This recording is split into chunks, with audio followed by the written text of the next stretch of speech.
Well, hello there, guys. I'm just in the studio tonight, pouring through the cases and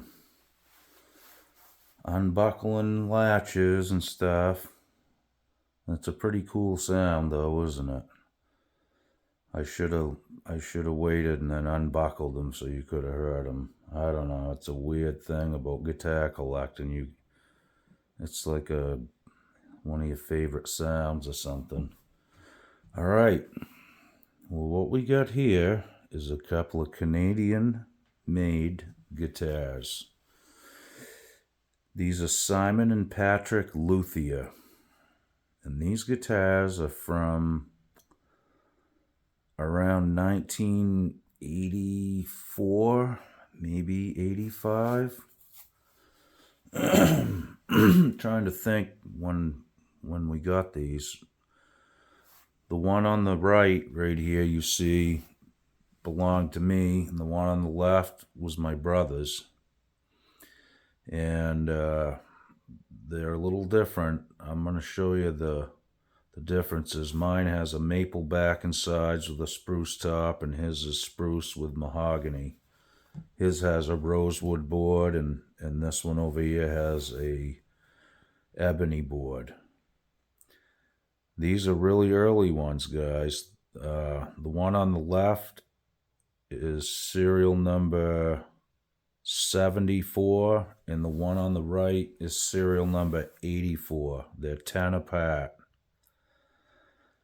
Now, from what I understand, Simon and Patrick are the names of famous luthier's two boys, and his last name is Godin. I'm sure you guys know that name already, and I believe he owned Seagull, and also, is it Larrivee now? No, I don't know. Maybe I'm wrong about that. You Canadian guys on my page will know, I'm sure. Correct me if I'm wrong on any of this, but I heard when they started building these guitars, when they cleared the land for the build site, they were using the trees off the property to build guitars with eventually. That could be just hearsay, but that was something I remembered from a long time ago when I first heard that. They're both pretty well made. Something different about these guitars, though, they have bolt-on necks. If you look in where the heel block is on the inside, there's two bolts, and they go right into the heel on the neck too. I would imagine that the fretboard extension, this section is glued down. It would have to be, or it's not gonna work out well. But they are bolt on. They're well braced. It's solid wood. They're not plywood guitars. They're well made, like I said. There's a few little lacquer hiccups from when it was new on this one here, on the one I owned. This one's in very, very good shape. This one is not in quite that good a shape. It's got some cracks in the top, and actually my dad just repaired the cracks, and we had to put some little braces inside to cleats, to patch some of the cracks down in the waist of the guitar, down in this area. So, but he needed a project, something to do, so he tackled that one. He did a good job on it. It's at least it's gonna stay together and not keep splitting and stuff. It just dried out really bad, like it happens. But anyhow, I'll tune them up and let's hear what they sound like. They actually sound better now that they're older, honestly. I've played these both the other day for a little bit, and they're really starting to grab my ear and a little bit now. They sounded good when they were new too, but I was a young kid, and just to have a good guitar was amazing anyway. I didn't care what it sounded like as long as it played good and made some noise, but these were good guitars to start out on. This was my first really good acoustic guitar right here. And I still play it, still record with it and everything. All right, let's take a little sound check on each of them.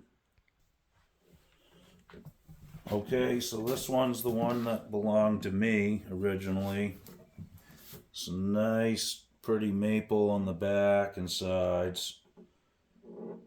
No 12-year-old kid has a guitar that mint anymore. I'm just guessing maybe, but I took extremely good care of this one. All right, let's see what it sounds like.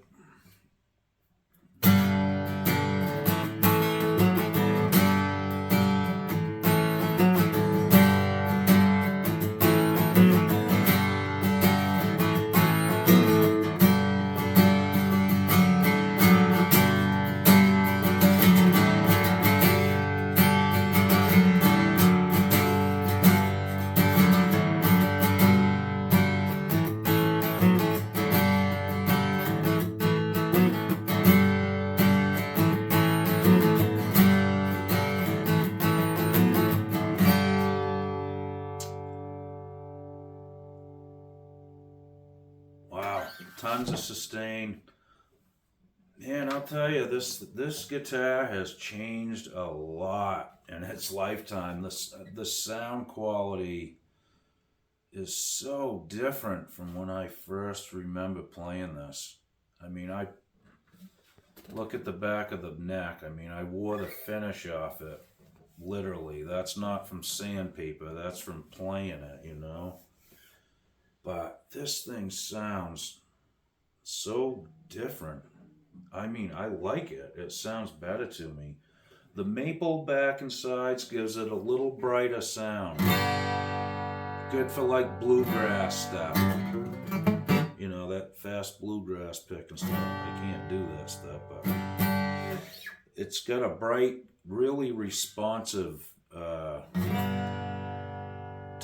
it's just, I don't know, it's hard to describe.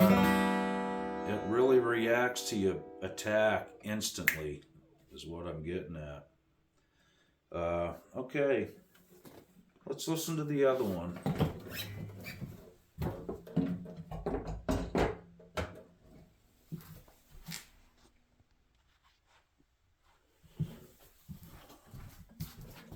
Okay, this is the other one. This one's got the mahogany back and sides on it.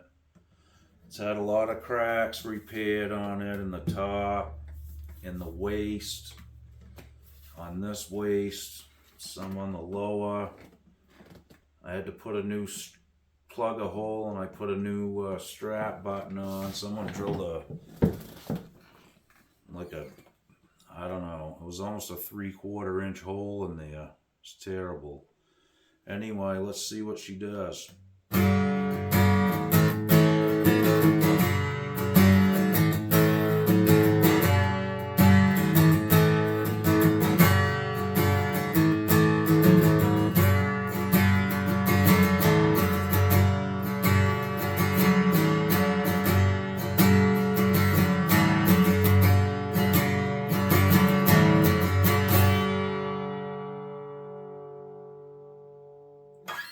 This one don't ring quite as long as the other one, but it's tonally, the tonal characteristics are just completely different from one guitar to the other. This kind of reminds me of a Martin. It probably should. It's basically built like a Martin. Even the headstock, I mean, pretty Martin-esque, let's just say that.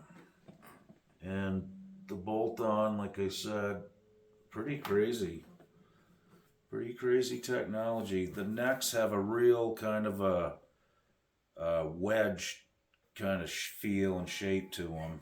This one's more pronounced than the other one, but yeah, they're pretty cool guitars actually. Uh, I don't know much about them. The model on this one inside just says mahogany, and the model on the other one just says maple. There's no model numbers.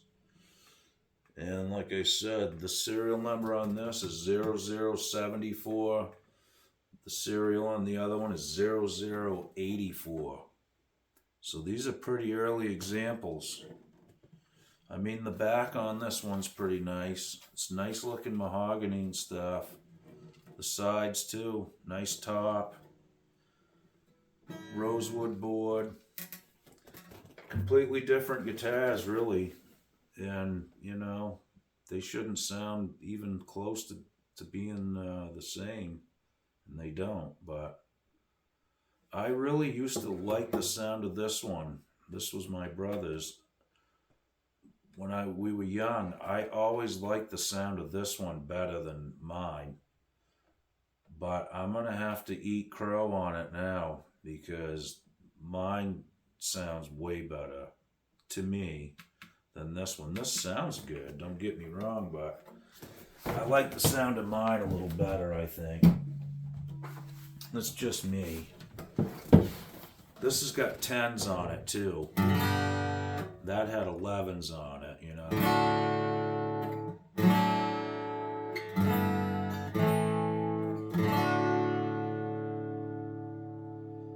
This one's up on this is on the high ranking shelf, I gotta say. This is up there with the Alvarez and my old Gibson LGO. I can't believe, I mean, it's pretty cool to own a guitar for as many years as I've had this, you know, and just see it develop over time. The sound changes so much over time. And like I said, it's for the best. It just, once everything dries out and it gets stabilized over years of, you know, climate change, and they'll just kind of do their thing over time. And once they've expanded and contracted as much as they possibly could, you know, if that's going to happen, which we don't want that to happen, but even in different little smaller parameters of it, it seems to balance them out over time.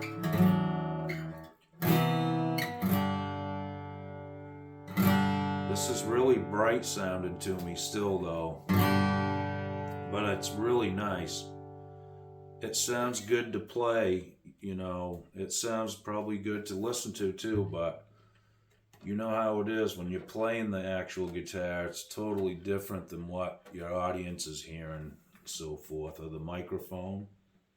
But this one really sounds good for the player too. So yeah, and this one's serial number 0084. So 7484, and the model just says maple. Anybody has any info on them, I would appreciate it. They're really nice guitars, and they've stood the test of time. They really have. You know, even mine's been, you know, taken care of a little better than the other one, but at the end of the day, they withstood some really hard stuff, you know. So I'll give you one more little quick peek off the camera stand here, and we'll wrap her up. Okay, so this is the mahogany one. This is what the headstocks look like. And that label changed quite a bit over the years. Simon and Patrick without luthier under it. I've seen all kinds of different variations of that, but that's pretty Martin-esque, the headstock, I mean. But they're really nice guitars. It's hard to get the inside label, but you can kind of see that. This one's had a few crack repairs, like I said, right here. Another big one there. Some on the waist. You know, the back's pretty good though for what it is. And check this out. My father bought these for us for Christmas. That's what they had for cases. They were out in the back of the store. And that black one's my case. This was my brother's. His didn't fare so well. Everybody knows what these are, right? The cases are probably worth more than the guitars are, to be honest with you. I don't know. So this was mine. Like I said, this one's in really, really good shape, guys. I took exceptionally good care of my stuff when I was young. I played this a lot, but I never brought it to any gigs or nothing like that. Really nice maple. Really nice book match. Again, these are bolt-on necks. But well made. This thing, I mean, it stayed just as straight as an arrow all these years. Some nice wood on the headstock too, really showing its grain out now. Like I said, this one's got an ebony board in it and an ebony bridge, but it's a cool one. Another keeper. Well, there you go, guys. If you guys have any info on these, especially you guys up in Canada, you guys got some big fires going on up there. I hope everyone's alright up there. You guys have been like clam baking the east coast of the United States. We haven't had it in Maine, though. It's like been avoiding us. It's been getting like into New York and stuff. I saw on the news tonight. You guys need some rain to put them fires out up there. Okay, guys.